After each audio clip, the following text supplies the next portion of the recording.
I think the vaccine rollout is an example of where a general race-blind approach is only going to, in the end, deepen racial inequalities that are caused by systemic racism. And since the onset, this pandemic has disproportionately impacted and devastated Black, Latinx, and Indigenous communities in various ways. And now these same communities are left in the dust in the nationwide race to vaccinate.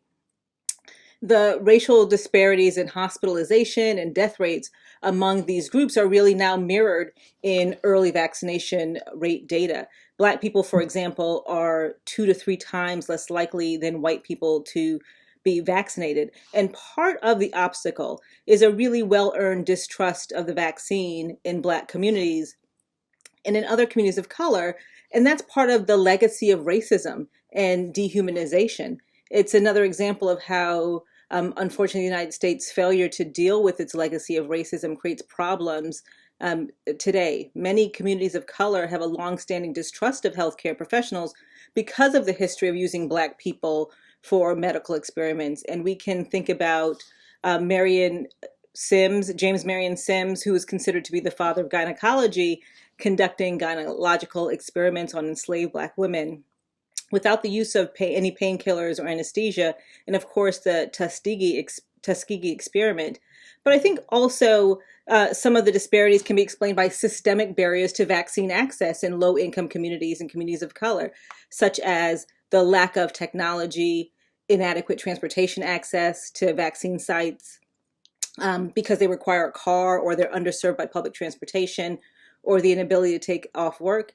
And many people in low-income communities lack the stable, high-speed internet access that's required to continually refresh your sign-up pages.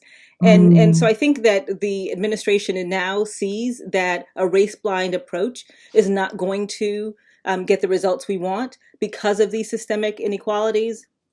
And there have been more efforts to try to make approaches to vaccine access that are tailored to particular communities, that take into account the history and that take into account the constraints that low-income communities face. There is an old saying here that when America catches cold, Black people get pneumonia. And in a way, it really describes the disproportionate impact that COVID-19 has had. The short and long-term implications of the pandemic on Black, Latinx, Indigenous, and other communities of color are substantial and will be deeper, harder, and longer than in other communities. The virus was introduced into a society and systems that are racially discriminatory in individual, institutional, and structural ways. And people of color are not more innately susceptible to coronavirus, but because of years of inequality, people of color are more likely to be exposed to the virus. We were at greater risk of developing complications. We have less meaningful access to the vaccine, and we're also going to experience a disproportionate share of the social, emotional, and economic fallout. We talked about some of the inequalities with the healthcare system, but layered on top of that, we had long-standing disparities in access to hospitals and doctors, including the closure and chronic underfunding of community hospitals that contributed to the disparities.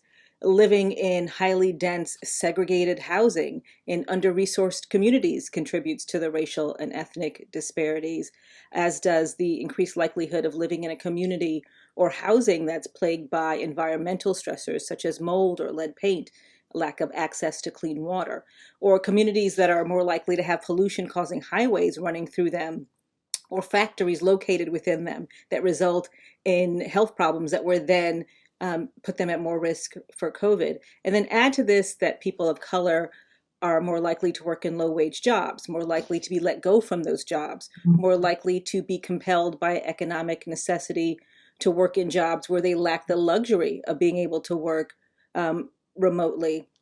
And low-income students, particularly students of color, were more likely to suffer long-term from the closing of schools, lost access to school lunch programs, and a lack of computers or broadband internet, or really just the lack of access to the space necessary to receive the benefits of remote learning. So this certainly is an opportunity for meaningful change, but we need to address those underlying inequalities.